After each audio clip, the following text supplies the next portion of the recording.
The transatlantic slave trade is legal in the American colonies, pretty much from the get-go, from the British American colonies, right?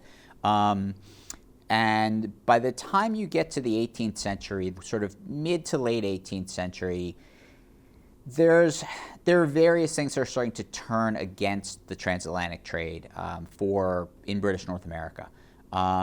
Some of that is a rise of a moral sentiment that opposed the slave trade, not necessarily opposed to slavery, but an opposition to the slave trade, to the idea that you're participating in a process where you are enslaving people who are not already enslaved, right? So some of it is a moral concern.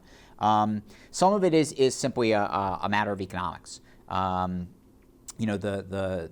There are economic regimes in places like South Carolina and Georgia where the demand for enslaved labor is really very persistent and dramatically high. Rice production was a particularly deadly form of labor, and so there's a constant demand from planters in places like the Low Country for enslaved laborers. In places like Virginia or Maryland, or even parts of North Carolina by contrast, the demand for enslaved labor simply isn't as high as it had been in the 17th century. And so by the time you get to the aftermath of the American Revolution, most states had already either significantly limited or abolished the transatlantic trade. And so you really only have a few states left where it's still legal. But in order to get the states where it was still legal to agree to sign off on the Constitution, there's a provision in the Constitution that said, okay, we'll have no federal limitations on the transatlantic slave trade for 20 years. Now, everybody knew that at the end of those 20 years, that regulation would probably happen. And it did. In 1808, which is as soon as it could be abolished, the transatlantic trade then becomes illegal. But there's still a domestic trade, right? And if anything, the banning of the transatlantic trade means that there's greater opportunities for people who want to be involved in the slave trade to trade people domestically. And there's also greater profits to be made for people in the Upper South, right? For people who didn't need as many enslaved laborers anymore. Well, what are you going to do with all of these people who you're holding in bondage? What you could do is you could sell them to places that still were heavily demanding slave labor and couldn't import them from overseas anymore.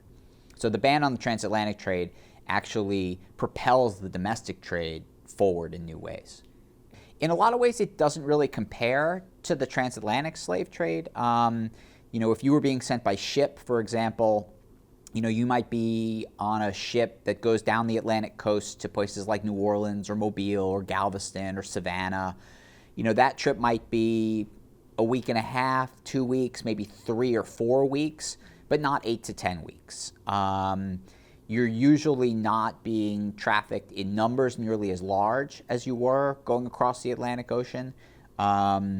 The being forced into a hold of a ship is usually not, darkness 24 hours a day. The process is a little bit different. And so when you look at death rates by shipping, they're much less in the domestic trade than they were in the transatlantic trade. It's still pretty awful, obviously.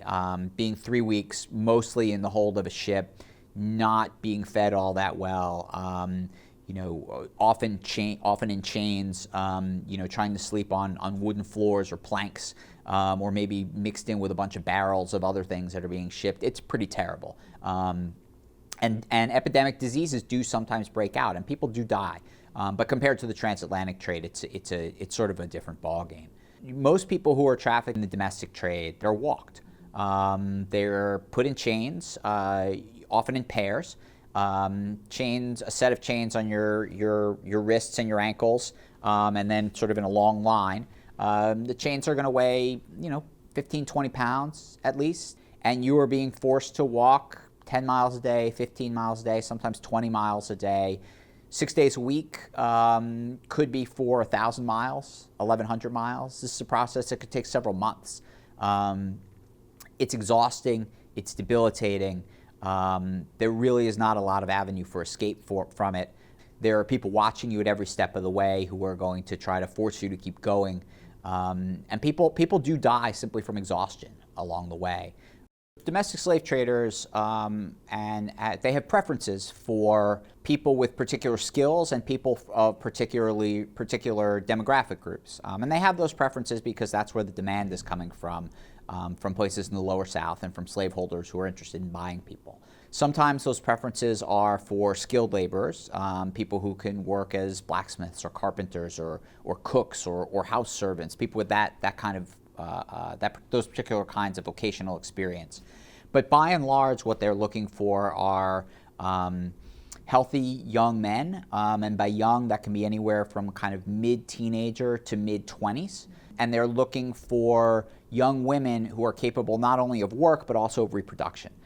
So again, young women in their sort of teens and early 20s, because the goal for slaveholders in the lower South is they're looking for people who are strong and healthy and can be put to forced labor in cotton fields. And they're looking for young women who can both be put to forced labor and who will produce more enslaved people. So that's where the preferences are coming from. So prices for enslaved people, they vary a lot, and they change over time. So prices went, but they tend to track with the price of cotton. So when cotton prices went up, prices for enslaved people went up. When prices for cotton went down, prices for enslaved people went down. And it also depends where you are. So purchasing enslaved people in places like Maryland and Virginia is not, the price is going to be much different than it's going to be in places like New Orleans, right? I mean, that's how slave traders make their money, right? They're basically buying people in one place, bringing them to another, and then selling them for a higher price. And so even though the prices do vary significantly, prices for young, healthy young men sort of sets the benchmark for the slave trade. Those are people who would be considered the most valuable on the market. And then it kind of goes sort of healthy young women, and then it kind of goes down from there, usually by age. And so, the people who are very elderly are going to sell for the least. And then probably above them are going to be sort of young children who will sell for a little bit more than that. There are lots of different kinds of slave traders, if you will, right? All of them are in the same fundamental business, buying people in point A, bringing them to point B, and then selling them for a profit. But operations have vastly different kinds of scale. At one end of the spectrum, you have people who are really small timers. They're maybe moving people within a state from sort of, one place to another, and they might sort of work out of a bar or a hotel. They might be in the business for a year or two and make some money and then go and do other things.